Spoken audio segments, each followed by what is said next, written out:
How can we begin a cybersecurity journey? By answering 4 universal questions. 1. What would you like to do?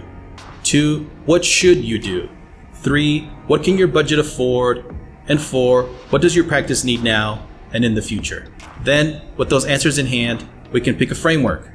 The top 4 cybersecurity frameworks are, in order, CIS, NIST 800, ISO 27001, and CMMC.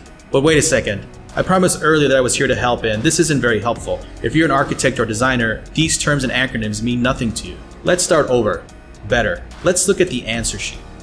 If you're a PA or a PM, or if you lead a team of architects, you should pick answer number 1. In my experience, CIS Controls version 8 is the best starting point. Awesome. We have a foundation. We know the questions to ask now, and we have the answer.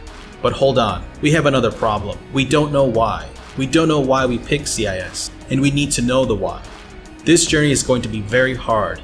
We have to be clear on why we're doing this. We need to set the ground rules. How much are we spending on this project?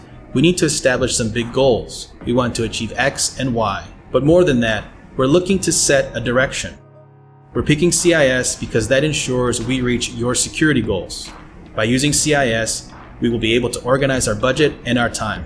Your entire team will be able to focus on a clear list of priorities and then get them done. Because that's how CIS is written. We go through the implementation groups one by one by one. So what we're really asking for question number 1 is not, what would you like to do? No, what we're really asking is, what are you seeking to achieve? And why? Yes, we have to know the why. We're selecting CIS from a list of top frameworks. We're ready to follow a known, proven global standard.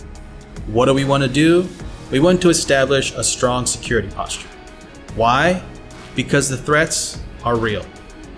Let's build security cultures at our firms and face all of this uncertainty together. Computer, share with the world.